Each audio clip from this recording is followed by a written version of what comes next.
Subscribe करें हमारा channel tricky allround GS maths और इंग्लिश वीडियोस के लिए और प्रेस करें ये बेल आइकन सबसे तेज अपडेट्स पाने के लिए। हेलो फ्रेंड्स, आज है 19 अप्रैल 2020 और आज हम डिस्कस करेंगे अप्रैल मंथ के थर्ड वीक के सभी इंपॉर्टेंट करंट अफेयर्स। साथ ही साथ आप इस वीडियो की पीडीएफ फाइल डाउनलोड कर सकते हैं, जिसका लिंक मैंने टेलीग्राम के चैनल पे दे दिया है। वहां से आप सारी पीडीएफ फाइल को डाउनलोड कर सकते हैं। तो आज हम साथ ही साथ इस करंट अफेयर की सीरीज में इंपॉर्टेंट रिलेटेड फैक्ट्स भी डिस्कस करेंगे, तो वीडियो को स्किप बिल्कुल भी ना करिए। डेली करंट अफेयर के लिए भी हम आपके लिए वीडियो जारी करेंगे। फिलहाल हम आपके लिए वीकली करंट अफेयर की सीरीज जारी कर रहे हैं। तो आज की करंट अफेयर की सीरीज हम स्टार्ट करते हैं।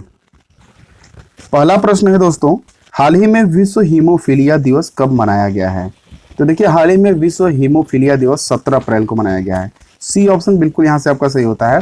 17 अप्रैल को ही हर साल विश्व हीमोफीलिया दिवस मनाया जाता है। और ये क्यों मनाया जाता है? तो वर्ल्ड फेडरेशन ऑफ हीमोफीलिया के संस्थापक फ्रैंक हेड्सन वेल का जन्मदिन इसी दिन मनाया जाता है, 17 अप्रैल को। यही कारण है कि हर साल 17 अप्रैल को ही विश्व हीमोफीलिया दिवस मनाया जाता है। और ये हीमोफीलिया होता क्या है, तो इसके बारे में थोड़ा सा बता दूं कि ब्लड क्लॉटिंग से रिलेटेड जितनी भी डिजीज होती हैं, यानी कि रक्त का थक्का बनने से संबंधित जितनी भी बीमारियां होती हैं, उन्हीं से अवेयरनेस फैलाने के लिए हर साल 17 अप्रैल को ही ये विश्व हीमोफीलिया दिवस मनाया जाता है। अगले प्रश्न की तरफ बढ़ते हैं। हाल ही में किस राज्य ने 15 अप्रैल को अपना स्थापना दिवस मनाया है? तो देखिए, हाल ही में हिमाचल प्रदेश ने, यानी कि यहाँ से बी ऑप्शन बिल्कुल सही जाता है। हिमाचल प्रदेश ने 15 अप्रैल को अपना स्थापना दिवस मनाया। देखिए, कोविड-19 की वजह से इस बार स्थापना दिवस हर्षोल्लास के साथ तो नहीं मनाया गया, लेकिन ये राजकीय रूप से मनाया गया है। याद रखेंगे, हिमाचल प्रदेश, बी ऑप्शन यहाँ से बिल्कुल आपका सही हो जाता है। नेक्स्ट क्वेश्चन है, हाल ही में एमटीएनएल के नए सीएमडी कौन नियुक्त किए गए हैं? देखिए, एमटीएनएल के नए सीएमडी, एमटीएनएल क्या होता है? तो महानगर टेलीफोन निगम लिमिटेड, ठीक है। तो एमटीएनएल के नए सीएमडी कौन बन गए हैं? पी के पुरवार, यानी ए ऑप्शन बिल्कुल सही हो जाता है। यहाँ से एमटीएनएल के नए सीएमडी पी के पुरवार बन गए हैं। अब एमटीएनएल की स्थापना कब हुई थी? 1986 में, और इसका हेडक्वार्टर कहाँ है? नई दिल्ली में है। अगला प्रश्न है आपका, हाल ही में भारतीय रेल परिवहन दिवस कब मनाया गया? देखिए, इंपॉर्टेंट क्वेश्चन है। भारतीय रेल परिवहन दिवस कब मनाया गया है? तो 16 अप्रैल को, ठीक है ना। डी ऑप्शन यहाँ से बिल्कुल सही जाता है। 16 अप्रैल को भारतीय रेल परिवहन दिवस मनाया गया है। अब यह 16 अप्रैल को क्यों मनाया गया है? तो 16 अप्रैल 1853 को, ठीक है ना, 1853 को आपकी पहली पैसेंजर ट्रेन चली थी मुंबई से ठाणे के बीच, जो कि 34 किलोमीटर की डिस्टेंस ट्रैवल की थी। इसी वजह से हर साल 16 अप्रैल 1853 से ही ये आपका भारतीय रेल परिवहन दिवस मनाया जाता है। अब बात रेल की है, तो मौजूदा रेल मंत्री कौन है? पीयूष गोयल जी हैं। यह भी कभी कभार पूछा जाता है कि स्वतंत्र भारत के पहले रेल मंत्री कौन थे? तो जॉन मथाई थे। ये भी आप ध्यान रखेंगे। हाल ही में किसने भारत को एंटी शिप मिसाइल और टॉर्पीडो बेचने की अनुमति दे दी है? एक बार फिर से पढ़ता हूं, हाल ही में किसने भारत को एंटी शिप मिसाइल और टॉर्पीडो बेचने की अनुमति दे दी है? तो सी ऑप्शन बिल्कुल यहां से हो जाता है। यूनाइटेड स्टेट्स ऑफ अमेरिका ने भारत को एंटी शिप मिसाइल और टॉर्पीडो बेचने की अनुमति दे दी है। भारत को पहले इसका निर्यात या बेचने की अनुमति नहीं थी, लेकिन अब इसकी अनुमति भारत को मिल गई है। तो सी ऑप्शन यहाँ से बिल्कुल सही हो जाता है। अगला प्रश्न है, हाल ही में बीएसएनएल ने किस बैंक के साथ मिलकर नया पेमेंट गेटवे लॉन्च किया है? देखिए, जैसे कि आपकी गूगल पे, फोन पे, ये ऐप होते हैं जो आपको यूपीआई बेस्ड ट्रांसफर करते हैं मनी का, वैसे ही बीएसएनएल ने भी एक बैंक के साथ मिलकर नया पेमेंट ऐप या गेटवे लॉन्च किया है। तो आपको ये बताना है वो कौन सा है। तो यहाँ से स्टेट बैंक ऑफ इंडिया, यानी ए ऑप्शन बिल्कुल सही आता है। स्टेट बैंक ऑफ इंडिया के साथ मिलकर ही बीएसएनएल ने ये योजना शुरू की है। अब देखिए, स्टेट बैंक ऑफ इंडिया ने इसकी योजना बनाई है सफल। तो इसका जो नाम दिया गया है ऐप का, वो है भारत इंस्टा पे। याद रखेंगे, क्या नाम है? भारत इंस्टा पे नाम से ही बीएसएनएल ने इसकी शुरुआत की है। अब बात बीएसएनएल क्या थी? बीएसएनएल की स्थापना कब हुई थी? सन 2000 में हुई थी बीएसएनएल की स्थापना। और साथ ही में इसका जो हेडक्वार्टर है वो नई दिल्ली में है, और जो मौजूदा इसके चेयरमैन हैं वो हैं प्रवीण कुमार पुरवा, ठीक है। कौन है? प्रवीण कुमार पुरवा। इतनी चीजें यहाँ से निकल कर आती हैं। बढ़ते हैं अगले प्रश्न की तरफ। अगला प्रश्न है, हाल ही में विश्व कला दिवस कब मनाया गया? देखिए, हाल ही में विश्व कला दिवस कब मनाया गया है? तो हाल ही में दोस्तों विश्व कला दिवस जो है आपका वो 15 अप्रैल को मनाया गया है। सी ऑप्शन बिल्कुल यहाँ से हो जाता है। 15 अप्रैल को विश्व कला दिवस मनाया जाता है। कला के विकास, प्रचार प्रसार और बढ़ावा देने हेतु हर साल 15 अप्रैल को ये मनाया जाता है। अब बात आती है कि इसे मनाता कौन है, तो इसे हर साल यूनेस्को द्वारा मनाया जाता है। ठीक है ना, किसे? यूनेस्को द्वारा मनाया जाता है, यानी कि United Nations Educational Scientific and Cultural Organization. Full form इसका ध्यान रखेंगे, United Nations Educational Scientific and Cultural Organization. अब यूनेस्को की स्थापना कब हुई थी? 1945 में हुई थी। इसका हेडक्वार्टर कहाँ है? तो फ्रांस की राजधानी पेरिस में है। और इसके मौजूदा डायरेक्टर कौन है? तो ऑड्रे अज़ौरे। याद रखेंगे कौन है? ऑड्रे अज़ौरे। अगले प्रश्न की तरफ बढ़ते हैं। हाल ही में किस राज्य सरकार ने 8000 गांव में डोर टू डोर स्क्रीनिंग करने की घोषणा की है? देखिए, कोविड-19 को देखते हुए इस राज्य सरकार ने 8000 गांव में डोर टू डोर स्क्रीनिंग करने की घोषणा कर दी है। वो है आपका बिहार। बी ऑप्शन बिल्कुल सही जाता है। बिहार सरकार ने ही ये डोर टू डोर स्क्रीनिंग की योजना शुरू कर दी है। बिहार की कैपिटल कहाँ है? पटना। इसके मौजूदा सीएम कौन है? नीतीश कुमार। और गवर्नर फागू चौहान। कौन है? फागू चौहान। ठीक है, तो इतनी चीजें इस क्वेश्चन से आपको ध्यान में रखनी है। बढ़ते हैं अगले प्रश्न की तरफ। हाल ही में आईएमएफ के बाहरी सलाहकार समूह में किसे शामिल किया गया? देखिए, मोस्ट इंपॉर्टेंट क्वेश्चन है, क्योंकि ये इंटरनेशनल रिलेटेड फैक्ट से है। इंटरनेशनल मॉनेटरी फंड यानी कि आईएमएफ के बाहरी सलाहकार समूह में किसे शामिल किया गया है? तो बी ऑप्शन बिल्कुल यहाँ से सही हो जाता है, रघुराम राजन। आरबीआई के पूर्व गवर्नर रघुराम जी राजन को ही आईएमएफ के बाहरी सलाहकार के समूह के रूप में रखा गया है। इसका आप ध्यान रखेंगे। अब बात आती है आईएमएफ की। तो आईएमएफ की स्थापना कब हुई थी? 1945 में। ठीक है ना, और इसका हेडक्वार्टर कहाँ है? वॉशिंगटन डीसी में। इसके आईएमएफ के मौजूदा जो एमडी हैं वो क्रिस्टलिना जॉर्जिवा है। कौन है? Kristalina Georgieva. और इस आईएमएफ में कुल कितने सदस्य देश हैं? तो 189। ये भी आप ध्यान रखेंगे, यानी 189 देश इसमें शामिल हैं। ठीक है ना। आप रघुराम राजन जी के बारे में ध्यान रखेंगे। ये पूर्व गवर्नर थे, 3 साल तक इंडिया रिजर्व बैंक के ये गवर्नर रहे थे। अगले प्रश्न की तरफ बढ़ते हैं। 10वां प्रश्न है, हाल ही में किसने विज्ञान संचार पहल कोविड ज्ञान, देखिए मोस्ट इंपॉर्टेंट वर्ड भी है और क्वेश्चन तो आपका है ही, विज्ञान संचार पहल कोविड ज्ञान का शुभारंभ किसने किया है? तो सी ऑप्शन यहाँ से बिल्कुल सही होता है, TIFR। अब TIFR क्या है? तो Tata institute of fundamental research. ठीक है, Tata institute of fundamental research TIFR ने ही इस विज्ञान संचार पहल कोविड ज्ञान का शुभारंभ किया है। अब बात इसकी आती है, कोविड-19 से जुड़े सभी तथ्यों को जनता तक पहुंचाने के लिए ही इस कोविड ज्ञान पहल का शुभारंभ किया गया है TIFR द्वारा। ठीक है, बढ़ते हैं अगले प्रश्न की तरफ। किस राज्य सरकार ने रोजगार सृजन योजना की शुरुआत की है? रोजगार सृजन योजना, देखिए इंपॉर्टेंट क्वेश्चन है। बिहार सरकार ने, बी ऑप्शन यहाँ से बिल्कुल सही होता है, बिहार सरकार ने ही रोजगार सृजन योजना की शुरुआत की है। इसमें जो है डेली बेस पर काम देने का योजना बनाया गया है। मजदूरों, किसानों को हर दिन की हिसाब से उनको काम दिया जाएगा और उस हिसाब से ही उनको पगार दी जाएगी, सैलरी दी जाएगी, या कह सकते हैं उनका मेहनताना दिया जाएगा। ठीक है ना। इसके जो मौजूदा सीएम हैं मैं पहले भी बता चुका हूँ, नीतीश कुमार जी हैं और गवर्नर फागू चौहान जी हैं।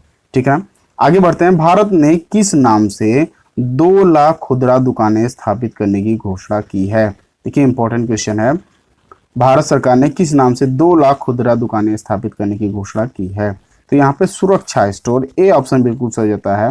भारत सरकार ने सुरक्षा स्टोर नाम से 2 लाख खुदरा दुकानें स्थापित करने की घोषणा की है, जहाँ से आप नई तथा पुरानी दुकानों को ही इसमें मॉडिफाई करके इस सुरक्षा स्टोर के नाम से चलाया जाएगा।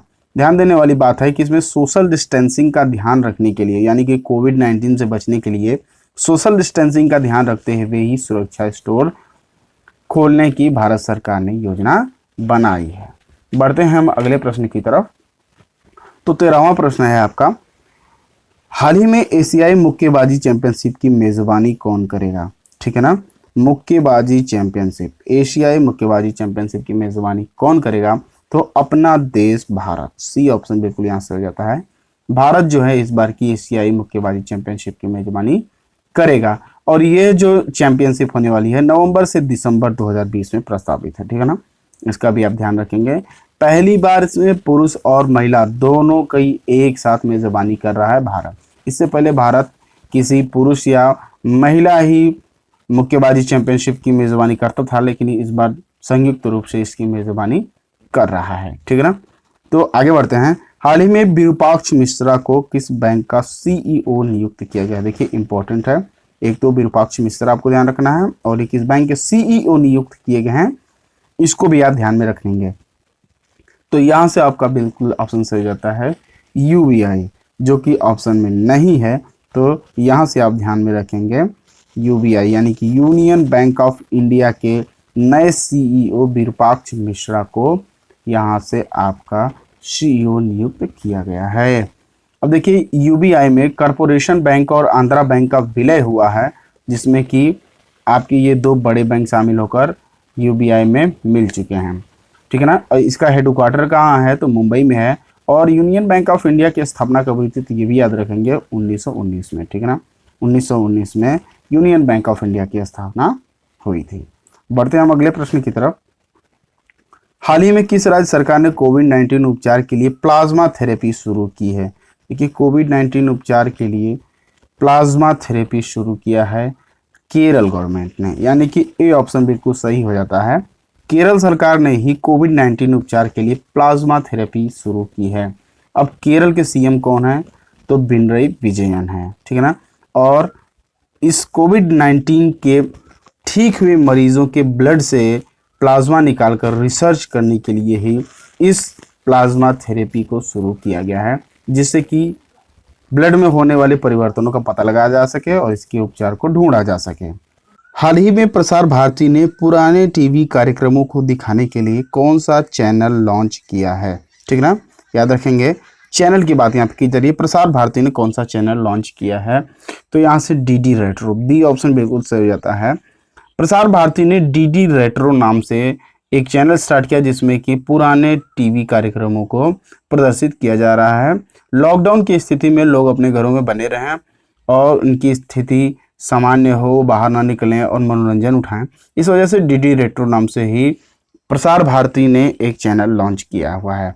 अब बात प्रसार भारती की है, तो जो प्रसार भारती है दोस्तों, वो सार्वजनिक प्रसारक है अपने देश का। इसकी स्थापना कब हुई थी? तो 1997 में, ठीक है ना। 1997 में इसकी स्थापना हुई थी और इसका जो हेडक्वार्टर है वो न्यू दिल्ली में है और इसके मौजूदा सीईओ शशि शेखर हैं। इतनी चीजें आप ध्यान रखेंगे प्रसार भारती के बारे में, ठीक है ना। अगले प्रश्न की तरफ हम बढ़ते हैं। हाल ही में किस राज्य सरकार ने जरूरतमंदों के लिए, देखिए ये भी इंपॉर्टेंट क्वेश्चन है, हाल ही में किस राज्य सरकार ने जरूरतमंदों की मदद के लिए फूड बैंक की पहल की शुरुआत की है? तो यहाँ से ए ऑप्शन बिल्कुल सही जाता है, मणिपुर सरकार ने, ठीक है ना। मणिपुर की राजधानी कहाँ है? इम्फाल, ठीक है। मणिपुर सरकार ने इसकी शुरुआत की है। इसके जो मौजूदा सीएम है एन बीरेन सिंह हैं और वहाँ के जो मौजूदा गवर्नर हैं नजमा हेपतुल्ला, ठीक है, याद रखें नजमा हेपतुल्ला। इकलौता तैरता हुआ नेशनल पार्क, ये भी आप हमेशा दिमाग में रखेंगे, जब भी मणिपुर का नाम आएगा तो इसका भी जिक्र होगा। इकलौता तैरता हुआ नेशनल पार्क जो है वो यही मणिपुर में ही है, केबुल लामजाओ नाम से। किस नाम से? केबुल लामजाओ। और याद ये भी रखना है कि लोकटक झील जो है वो कहाँ है? मणिपुर में ही है लोकटक झील। तो इतनी चीजें आपकी यहाँ से क्लियर हो जाती हैं। 18वां प्रश्न है, हाल ही में महाबलेश्वर एमएस को किस बैंक का नया एमडी व सीईओ नियुक्त किया गया है? तो हाल ही में देखिए कर्नाटक बैंक, बी ऑप्शन यहाँ से बिल्कुल सही होता है। कर्नाटक बैंक के नए एमडी व सीईओ महाबलेश्वर एमएस जी को नियुक्त किया गया है। और ये देखिए ये जो है इस पद को धारण करने वाले दोबारा हो गए हैं, दोबारा ये इस पद को धारण किए हैं। अब बात कर्नाटक बैंक की आती है, तो कर्नाटक बैंक की स्थापना 1924 में हुई थी। देखिए कभी कभार इसकी टैगलाइन पूछ ली जाती है, एसएससी में क्वेश्चन पूछा गया था। हालांकि ये बड़े बैंक नहीं होते हैं, इस वजह से लोग ज़्यादा ध्यान नहीं देते हैं, लेकिन टैगलाइन याद रखेंगे, your family bank across India. क्या है इसकी tagline? Your family bank across India. तो इसकी ये टैगलाइन है।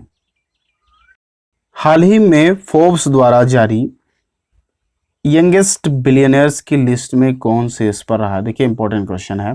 फोर्ब्स द्वारा जारी यंगेस्ट बिलियनर्स की लिस्ट में कौन से इस पर रहा है? तो यहाँ पे सी ऑप्शन बिल्कुल सही हो जाता है।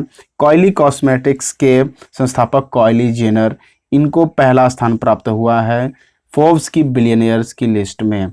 तो कॉयली जेनर यहाँ पे फर्स्ट पोजीशन पे है। सेकंड पोजीशन पे अलेक्जेंडर एंडरसन और थर्ड पोजीशन पे कैटरीना एंडरसन आती है यहाँ पे। तो याद रखेंगे कॉयली जेनर को जो फर्स्ट पोजीशन, अलेक्जेंडर एंडरसन को सेकंड पोजीशन और कैटरीना एंडरसन को थर्ड पोजीशन मिली है इस फोर्ब्स की जारी यंगेस्ट बिलियनियर्स की लिस्ट में। तो इसका आप ध्यान रखें। बात फोर्ब्स की आती है तो फोर्ब्स जो है वो एक अमेरिकन बिजनेस मैगजीन है, वो इस आंकड़ों को जारी करती है जिसकी स्थापना 1917 में हुई थी और इसके जो सीईओ हैं वो स्टीव फोर्ब्स हैं या एमडी हैं। ठीक है ना, इतनी चीजें यहाँ से निकल के आती हैं। अगले प्रश्न को देखते हैं। हाल ही में किस देश के क्रैकडाउन ज्वालामुखी में सबसे लंबा विस्फोट हुआ? देखिए बहुत ही इंपॉर्टेंट क्वेश्चन है। क्रैकडाउन ज्वालामुखी में सबसे लंबा विस्फोट हुआ है तो देखिए हाल ही में इंडोनेशिया। ठीक है ना, बी ऑप्शन बिल्कुल सही होता है, इंडोनेशिया। मैप में आप देख सकते हैं यहाँ है इंडोनेशिया, इसकी कैपिटल कहाँ है? जकार्ता है। ठीक है ना, इंडोनेशिया की क्रैकडाउन ज्वालामुखी में ये सबसे लंबा विस्फोट हुआ है। 500 मीटर की ऊंचाई का ऐश टावर यानी धूल का टावर बन गया जब इसमें विस्फोट हुआ। 500 मीटर की ऊंचाई का। दुनिया का सबसे तेज डूबता हुआ जो शहर है वो इंडोनेशिया की कैपिटल जकार्ता ही है। ये भी आप ध्यान में रखेंगे, कभी कभार पूछ लिया जाता है। यही कारण है कि इंडोनेशिया जल्दी ही अपनी राजधानी ट्रांसफर करने वाला है कहीं और पे। ठीक है ना, तो इसका भी आप ध्यान रखेंगे और ये भी ध्यान रखेंगे कि इसके जो मौजूदा पीएम है वो कौन है? Joko Widodo. कौन? Joko Widodo. तो इतनी चीजें यहां से निकल के आती हैं। अगले प्रश्न की तरफ हम बढ़ते हैं। हाल ही में अंतर्राष्ट्रीय पेटेंट का शीर्ष आवेदक देश कौन बन गया है? देखिए अंतर्राष्ट्रीय पेटेंट, ठीक है ना, का शीर्ष आवेदक देश कौन बन गया है? तो सी ऑप्शन बिल्कुल सही जाता है दोस्तों। चीन जो है अंतर्राष्ट्रीय पेटेंट का सबसे बड़ा आवेदक देश बन गया है। देखिए पहले ये जो पोजीशन थी ना अमेरिका के पास थी, लेकिन 2019 में चाइना ने 58,990 आवेदन, कितने? 58, 58,990 इतने आवेदन दिए हैं पेटेंट कराने के लिए, इंटरनेशनल पेटेंट। इस वजह से चाइना जो है फर्स्ट पोजीशन पे आ गया है। अगले प्रश्न की तरफ हम बढ़ते हैं। तो हाल ही में आरवी वर्मा किस बैंक के अंशकालिक अध्यक्ष बन गए हैं?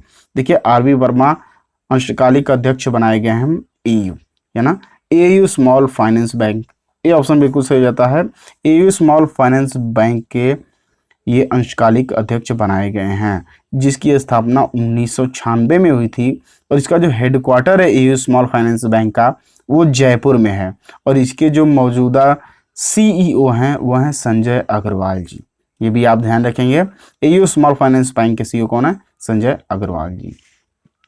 तो दोस्तों ये रहे हमारे इस हफ्ते के होने वाले सभी मोस्ट इंपॉर्टेंट करंट अफेयर्स।